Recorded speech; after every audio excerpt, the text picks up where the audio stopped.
वैष्णवीच्या मृत्यूच्या दुसऱ्याच दिवशी सासऱ्याने एका हॉटेलमध्ये जाऊन जेवणावरती ताव मारल्याचा व्हिडिओ समोर आलाय।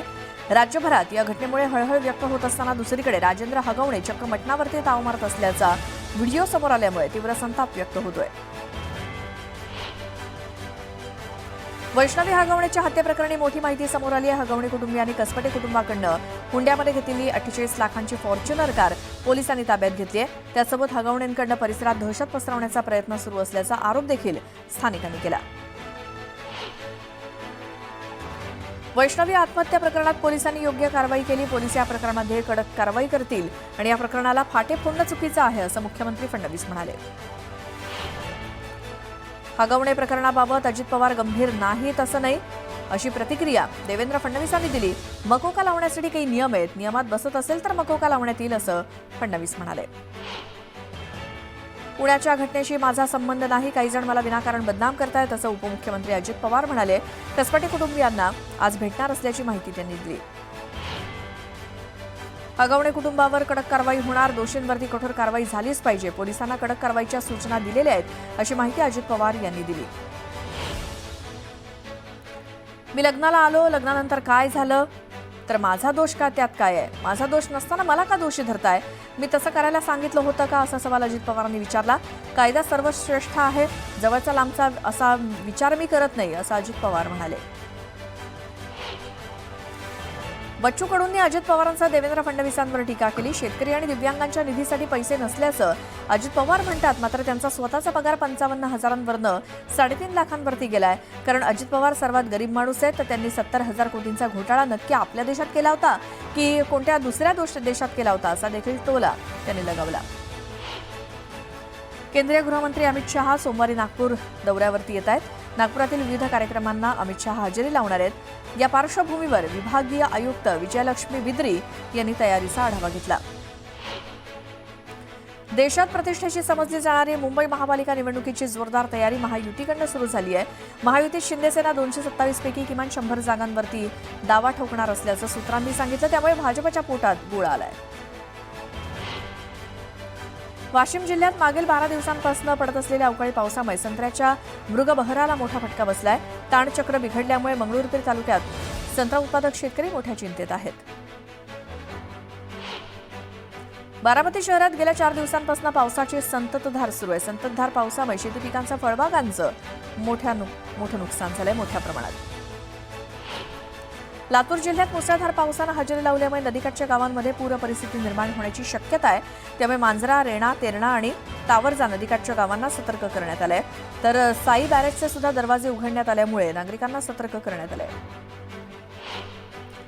साताऱ्यात पावसाच्या तडाख्यामुळे जिल्ह्यातील अनेक शेतकऱ्यांचं मोठ्या प्रमाणात नुकसान झालंय। भुईमूग तसंच टोमॅटो आणि भाजीपाला शेतातच सडून जाण्याची शक्यता निर्माण झाल्यामुळे शेतकऱ्यांचं मोठ्या प्रमाणात नुकसान झालंय। सिंधुदुर्ग जिल्ह्यामध्ये मागील 24 तासात सरासरी 99.5 मिलीमीटर पावसाची नोंद झाली, तर वेंगुर्ला तालुक्यात सर्वाधिक 167 मिलीमीटर पावसाची नोंद झाली। मागच्या 3 दिवसांपासून रत्नागिरीमध्ये धुवाधार पावसानं हजेरी लावली। अचानक पावसाचा जोर वाढल्यामुळे जनजीवन विस्कळीत झालं। काही ठिकाणी झाडं उन्मळून पडली, तर काही ठिकाणी विजेचे खांब कोसळले, त्यामुळे मोठं नुकसान झालंय। बीडच्या आष्टी तालुक्यात पावसानं चांगलंच झोडपून काढलं। ऐन मे महिन्यातच नदी नाल्यांना पूर आल्यामुळे पिकांचं मोठं नुकसान झालंय, त्यामुळे नुकसानीचे पंचनामे करत भरपाई देण्याची मागणी शेतकऱ्यांनी केली। सातारा जिल्ह्याला आज पावसाचा ऑरेंज अलर्ट देण्यात आलाय। मुसळधार पावसामुळे जनजीवन विस्कळीत झालंय, तर सातारा जिल्ह्यातील कराड पाटण आणि कराड ढेबेवाडी मार्गाला जोडणाऱ्या डेळेवाडी खिंडीमध्ये दरड कोसळल्यामुळे वाहतूक ठप्प झाली। रायगड जिल्ह्याला देखील पावसाचा रेड अलर्ट जारी करण्यात आलाय। समुद्रकिनाऱ्यालगत असलेल्या गावांना सतर्क करण्यात आलंय, तर मच्छीमार बांधवांनाही समुद्रात न जाण्याचा सल्ला दिलाय। सोलापूर जिल्ह्याच्या ग्रामीण भागात सलग 10 दिवसांपासून सुरू असलेल्या पावसानं काहीशी विश्रांती घेतली। 1 ते 22 मे या कालावधीत सोलापूर जिल्ह्यात 116 मिलीमीटर पावसाची नोंद झाली। माळशेज घाटात बोगद्याजवळच्या डोंगरकाठी रस्त्याचं काम सुरू आहे, मात्र जोरदार पावसानं हजेरी लावल्यामुळे दरड कोसळून कामगारांच्या तसंच प्रवाशांच्या जीवाला धोका निर्माण होण्याची शक्यता आहे। कोल्हापूरच्या पश्चिम घाट माथ्यावरती मुसळधार पावसानं हजेरी लावली। करूळ घाटामध्ये दरड कोसळल्यामुळे वाहतूक विस्कळीत झाली। यावेळी दरड हटवण्याचं काम युद्धपातळीवर सुरू आहे। मनमाड येवल्यासह चांदवडमध्ये मान्सूनपूर्व पावसानं हजेरी लावली, त्यामुळे पिकांचं मोठ्या प्रमाणात नुकसान झालंय. कांदा पिकाला सर्वात जास्त फटका बसल्यामुळे कांदा उत्पादक शेतकरी हवालदिल झालाय. अवकाळीसह मान्सूनपूर्व पावसाच्या फटक्यानं शिरूर तालुक्यात पेरू बागांचं मोठं नुकसान झालंय. हातातोंडाशी आलेला घास मातीमोल झाल्यामुळे शेतकरी हवालदिल झालाय.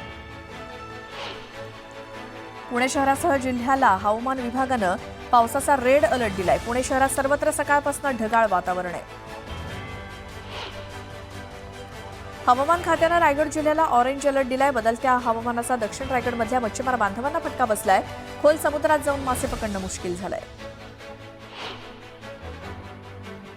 कोल्हापूर जिल्ह्यात गेल्या 24 तासात 17.4 मिलीमीटर पावसाची नोंद झाली. शिरोळ तालुक्यात सर्वाधिक 45.8 मिलीमीटर पाऊस झाला. पुढचे 2 ते 3 दिवस पावसाचा जोर वाढणार असल्याचा अंदाज हवामान विभागानं वर्तवलाय. त्यानुसार कोकणात अतिवृष्टीचा इशारा देण्यात आलाय, तर मध्य महाराष्ट्रात मुसळधार ते अतिमुसळधार पावसाचा इशारा दिलाय. मुंबईसह ठाणे, नवी मुंबई आणि पालघरमध्ये अतिमुसळधार पावसाचा अंदाज वर्तवण्यात आलाय. वादळी वाऱ्याचा जोरदार पाऊस कोसळणार आहे, त्यामुळे मुंबई, ठाण्यासह पालघरला ऑरेंज अलर्ट देण्यात आलाय. पुणे शहरात गेल्या 4 दिवसांपासून सुरू असलेल्या मान्सूनपूर्व पावसाचा जोर गुरुवारी काहीसा ओसरला असला तरी देखील पुढील 2 दिवस शहराला ऑरेंज अलर्ट मिळालाय. पुणे शहर आणि जिल्ह्यामध्ये मेघगर्जना, विजांचा कडकडाट आणि वादळी वाऱ्याचा मुसळधार पाऊस पडण्याची शक्यता आहे. मान्सून केरळमध्ये पुढील 2 ते 3 दिवसात दाखल होण्यासाठी अनुकूल परिस्थिती निर्माण झाली, अशी माहिती भारतीय हवामानशास्त्र विभागानं दिली. या प्रणालीच्या प्रभावामुळे महाराष्ट्रातील कोकण, गोवा, मध्य महाराष्ट्र, मराठवाडा आणि विदर्भात पुढचे 3 ते 4 दिवस पाऊस पडण्याची शक्यता आहे. राज्यात मान्सूनपूर्व पाऊस कोसळत आहे. हवामान खात्याकडून पुढील 4 आठवड्यात देशभरात मान्सूनची स्थिती काय असेल याचा अंदाज वर्तवण्यात आलाय. तसंच मान्सूनचं आगमन संपूर्ण देशात खूप आशादायी असेल असं म्हणत येणाऱ्या मान्सूनच्या शुभेच्छा देण्यात आल्या. बुलढाण्यात दिव्यांग ग्रामसेवक संतोष सवडतकर यांना मारहाण करतानाचा व्हिडिओ व्हायरल झालाय. पंतप्रधान घरकुल योजनेचा सर्व्हे करताना गावातल्याच व्यक्तीकडनं ही मारहाण करण्यात आली. बेरोजगार युवकांना स्वयंरोजगाराची संधी देण्याच्या नावाखाली ई बाईक टॅक्सी चालवण्याचा निर्णय घेतलाय. मात्र हा निर्णय त्वरित मागे घ्यावा यासाठी ऑटो रिक्षा कृती समितीच्या वतीनं राज्यभरात आंदोलन करत निवेदन देण्यात आलं. पंढरपूरच्या आषाढी यात्रेचा सोहळा 6 जुलैला संपन्न होणार आहे. या सोहळ्यासाठी 10 मानाच्या पालख्या पंढरपुरात दाखल होणार असून वारकऱ्यांना पालिकेच्या वतीनं सीलबंद पाणी आणि लिंबू सरबत देण्यात येणार आहे. यासाठी पालिकेला 3 कोटींचं टेंडर देण्यात आलंय. गडचिरोलीच्या बोळेना गावात टीव्हीवरचं चॅनल बघण्याच्या वादातनं 10 वर्षाच्या मुलीनं आत्महत्या केली. आवडतं चॅनल बघू दिलं नाही म्हणून 4थीच्या वर्गात शिकणाऱ्या एका मुलीनं टोकाचं पाऊल उचललं. नंदुरबार जिल्ह्यातनं जाणाऱ्या सुरत-अमरावती महामार्ग यावरती अज्ञात वाहनाच्या धडकेत बिबट्याचा मृत्यू झाला. कोंडाईबारी घाटात वन्य प्राण्यांचा वावर असल्यामुळे प्राण्यांसाठी सुरक्षा जाळी बसवण्यात आली आहे. मात्र तरी देखील बिबटे रस्त्यावरती येत असल्यामुळे अपघातांच्या प्रमाणात वाढ झाली आहे. जालना जिल्हा पोलीस दलातील शासकीय बदल्या पार पडल्या. आता विनंती बदल्या पार पडणार आहेत. यासाठी जवळपास 20 जणांना विनंती बदल्यांसाठी अर्ज केले. विद्यार्थ्यांमधील शिक्षणाची गोडी वाढवावी तसंच सामाजिक आणि शैक्षणिक कार्याला मान्यता देण्याच्या उद्देशानं आमदार भावना गवळी यांनी स्वतःची पुस्तक तुला केली आणि यावेळी या पुस्तकांचं गरीब गरजू विद्यार्थ्यांमध्ये वाटप करण्यात आलं. नागपुरात 155 कोटी रुपयांच्या बनावट बिलांच्या रॅकेटचा पर्दाफाश झाला. गुन्हे शाखेनं विक्रेता बंटी साहूच्या कार्यालयावरती छापा टाकला. सध्या तपासात 87 बनावट कंपन्या आढळून आल्या आहेत. यात 1000 कोटींचा फसवणुकीचा गुन्हा किंवा फसवणुकीचा अंदाज वर्तवला जातोय. छत्रपती संभाजीनगरातील कंत्राटदाराचा एक व्हिडिओ व्हायरल झालाय. बांधकाम कामगारांना शासनाकडून देण्यात येणाऱ्या संसारोपयोगी वस्तूंसाठी एजंटकडून 1200 ते 1500 रुपयांची मागणी करण्यात आली. या प्रकरणी कारवाई होणार का याकडे सर्वांचं लक्ष लागलंय.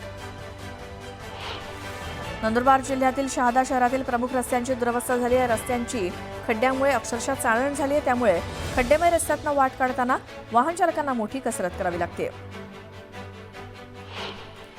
साताऱ्याचे नवीन पोलीस अधीक्षक म्हणून तुषार दोशी यांनी पदभार स्वीकारला. समीर शेख यांची बृहन्मुंबई पोलीस उपायुक्त म्हणून बदली झाली आहे. पंढरपुरात जवानांच्या सन्मानार्थ तिरंगा बाईक रॅली काढण्यात आली. यावेळी भारत माता की जय अशा घोषणा देत रॅली काढण्यात आली. यावेळी समाधान अवताडे, प्रणव परिचारक, यांनी कार्यकर्त्यांसह रॅलीमध्ये सहभाग घेतला. सांगलीच्या छत्रपती शिवाजी महाराज भाजी मंडईमध्ये महापालिकेनं अतिक्रमण मोहीम राबवली. गेल्या कित्येक वर्षांपासून अतिक्रमणाच्या कक्षेत सापडलेला मोठा चौक मोकळा करण्यात आला. अहिल्यानगर जिल्ह्यातील पारनेर तालुक्यात वाळू तस्करांनी महसूल आणि पोलीस प्रशासनाला खुलं आव्हान दिलंय. लष्करी हद्दीतनं बोटीच्या साह्यानं दिवसा ढवळ्या वाळू उपसा केला जातो, मात्र या सगळ्यावरती प्रशासनानं मौन धारण केलंय. लोणावळ्यात मिशन सिंदूर अंतर्गत तिरंगा रॅली काढण्यात आली. मावळा पुतळा चौक ते छत्रपती शिवाजी महाराज चौक दरम्यान काढण्यात आलेल्या या रॅलीमध्ये मुस्लिम समाजानं मोठा सहभाग घेतला. जगद्गुरू संत तुकाराम महाराजांच्या पालखी सोहळ्याची आढावा बैठक देहूच्या मुख्य मंदिरात पार पडली.